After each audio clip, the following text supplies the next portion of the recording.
광명송 빛의 노래 26쪽 국내 연구진이 무궁화의 엽록체 게놈 염기 서열 16만 1천 개와 유전자 105개를 조합해서 무궁화가 세상에 처음 등장한 시점을 추적해봤더니 다른 꽃들보다 수천만 년이나 앞선 1억 5천만 년 전 인류가 존재하기 훨씬 전 시조새와 공룡 시대에 처음 탄생한 걸로 조사됐다고 한다. 목련과 장미 등 수많은 꽃이 앞다투어 나타난 이른바 꽃의 빅뱅 시대보다도 2, 3천만 년이나 앞서 무궁화가 피어난 것이니 무궁화야말로 꽃들의 맞이꽃인 것이 확인된 것이다. 무궁화는 환단 고기에서 빛의 꽃 한화, 하늘을 가리킨 꽃 천지화로 불렸다. 빛과 하늘은 우리 자신을 천손이라고 여겨온 우리 민족의 광명사상과 관계된다. 한 예로 선사 때의 한국인은 하느님의 빛이 하늘에 밝은 것을 환, 하느님이 빛이 땅에 있는 것을 단, 하느님의 빛이 사람에 있는 것을 한이라 불렀다.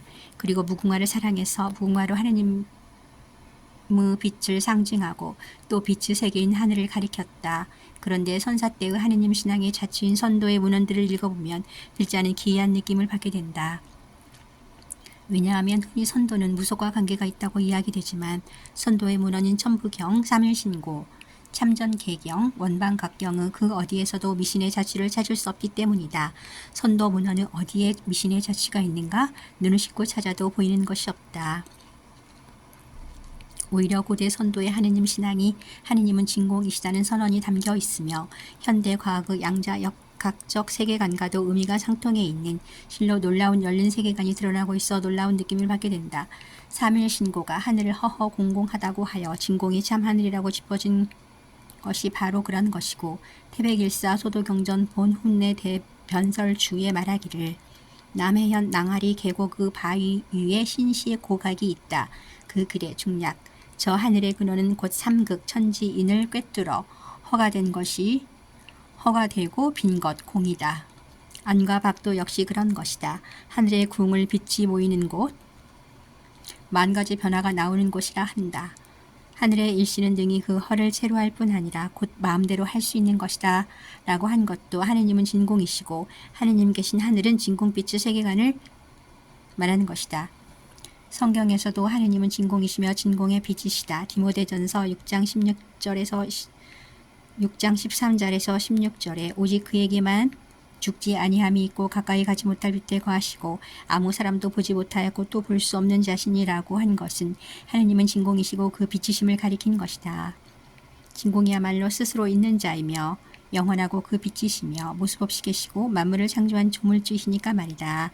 그러므로 이런 이해에서 요한일서 1장 5절 하느님은 빛이시라 한 것은 하느님이신 진공이 진공성분의 빛 현상을 수반하는 것을 가리킨 말이라고 읽을 수 있다. 삼일신고는 하늘은 형체도 질량도 없고 시작도 끝도 없고 상하 사방도 없고 겉도 속도 다 비었으나 허허공공 있지 않은 것이 없으며 무엇이나 감싸지 않은 것이 없다고 하여서 명확히 진공을 짚어주었다. 이에 비해 구약에서 하느님을 인격신으로 표현한 말이 등장해 있다. 스스로를 하느님의 자녀라고 믿어온 한민족의 천손사상에 하느님을 빛으로 인식한 광명사상이 깃들어 있는 것은 당연하다. 그런데 한민족의 이러한 빛 하느님 사상은 하느님의 찬 빛으로 일컬어진 예수의 하느님 사상과 다를까? 이 점에 관심 가져보면 한민족의 빛 하느님 신앙과 예수의 참빛 사상은 빛의 꽃 무궁화에서 흥미롭게 연결된 것을 보게 된다.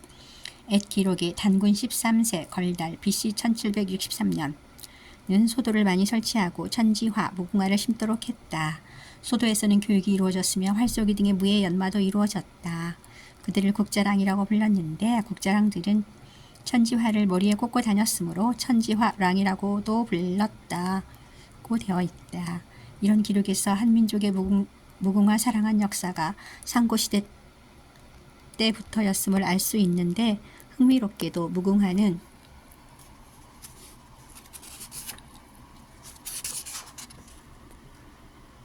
유대 땅에도 피고 특히 신약에서 예수를 하느님의 참빛이라고 선언한 신앙 고백에 무궁화가 위치해 있다. 샤론의 장미 예수 무궁화의 영명 로즈 오브 샤론은 신의 축복을 받은 땅에서 장미꽃처럼 아름답게 핀 꽃이란 의미이고 샤론의 장미는 예수를 상징한다. 찬송가 89장 샤론의 꽃 예수 이렇게 되어 있다. 샤론의 꽃 예수 나의 마음에 거룩하고 아름답게 피소서. 내 생명이 참사랑의 향기로 간데마다 풍겨나게 하소서. 예수 샤론의 꽃 나의 마음에 사랑으로 피소서. 여기서 거룩은 세상과 섞이지 않고 구별되는 것이고 세상 이전부터 계신 하느님 같다는 뜻이 담겨 있다. 세상에 나타나 있는 것이면서도 세상 이전부터 영원히 있었던 것은 진공빛이다. 그래서 예수는 하느님의 찬 빛으로서 내가 거룩하니 너희도 거룩하라고 가르쳤다. 예수 샤론의 꽃이라는 노래도 있다. 예수 샤론의 꽃 온유한 어린 양 예수 사랑스런 당신은 하느님. 아가서 2장 1절에 나는 샤론의 장미요 골짜기의 백합화로다 고 한 것도 있다. 나는 샤론의 장미요 골짜기의 백합화로다. 여기서 백합화는 그리스도 즉 하느님의 참빛은 하느님이 내신 그대로 죄 없이 순결한 것을 상징한 말이다. 불구에서 연꽃이 진흙에 물들지 않는다고 비유한 것과 같다. 참빛은 세상이 생겨나기 전부터 밝은 하느님 자리의 빛이란 의미가 있다. 세상이 생겨나기 전부터 밝은 빛이므로 하느님과 동일시될 정도로 거룩하다. 바로 그러한 거룩한 빛이 사람을 옷 입고 오셨다는 신앙 고백에 담겨 있는 것이다. 또 진공은 정신도 물질도 아니다. 그러므로 정신현상의 빛이나 어떤 물질적인 빛과 혼동하지 말아야 한다는 뜻도 있다. 환단고기의 단군 세기에도 빛과 무궁화, 환하라는 말이 있다. 11세의 단군 도해 제257년 겨울 10월에 중략 돌아가신 천체 한웅의 모습을 받들어 모셨는데 그 머리 위에는 광채가 번쩍번쩍하여 마치 큰 해와 같았다. 둥근 빛은 온 우주를 비추며 박달나무 밑 환한에 앉아 계시니 살아있는 신이 둥근 원 가운데 앉아있는 것 같았다. 중략 하늘은 깊고 고요함에 큰 뜻이 있어 그 도는 온누리에 막힘이 없이 가득하리니 중략. 그렇기 때문에 신은 정성스러운 마음에 내려와 성품은 광명을 이루어 이처럼 선도의 옛 기록과 성경에 있는 빛을 가리킨 말들에는 진공으로 귀결되는 공통 부모가 있다. 특히 환웅, 단군이 광명 개천의 나라를 열면서 하늘을 가리킨 꽃 무궁화로 상징 삼은 것은 유대의 예수가 주기도문에서 하늘에 계신 아버지의 나라가 임하기를 기도하라고 가리키면서 하느님의 참빛을 샤론의 장미 무궁화로 상징한 것은 하느님의 빛을 가리켰다는 점에서 일치점이 있다.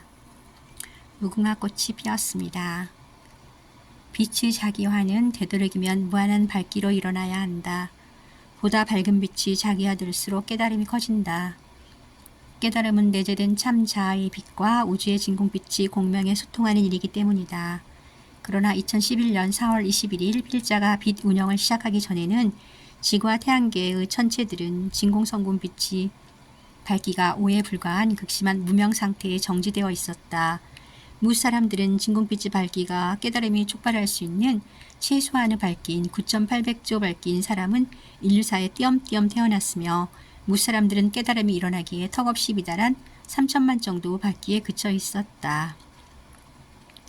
진공빛이 더 밝아진 자치는 천지에서도 사람에서도 거의 관찰해 볼 수가 없는 형편이었다. 이 사실은 그간의 인류가 찍어온 사진들에 고스란히 기록되어 있으므로 관심 있는 사람 누구나 확인해 볼 수 있다. 그러나 옛것이 가고 새것이 오게 되어서 2011년 4월 21일부터 필자가 빛 운영할 수 있게 되었고 그 결과로 태양과 지구별 무사람들이 보다 밝은 진공빛을 띠게 되는 변화가 일어날 수 있었다. 이에 대해서 누구나 확인해 볼 수 있다.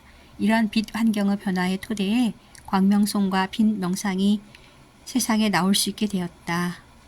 만일 빛 운영이 시작되기 전이거나 혹은 광명송하여 스스로 밝아지는 변화를 일으킬 수 없다면 그 사람은 빛 명상하는 방법대로 명상하더라도 일찍이 인간의 경험해 본 일이 없는 밀도의 광명을 자기화할 수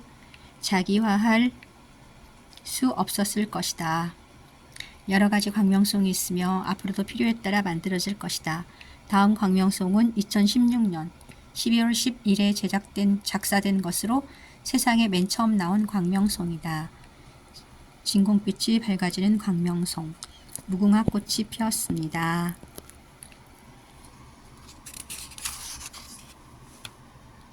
무궁화 꽃이 피었습니다.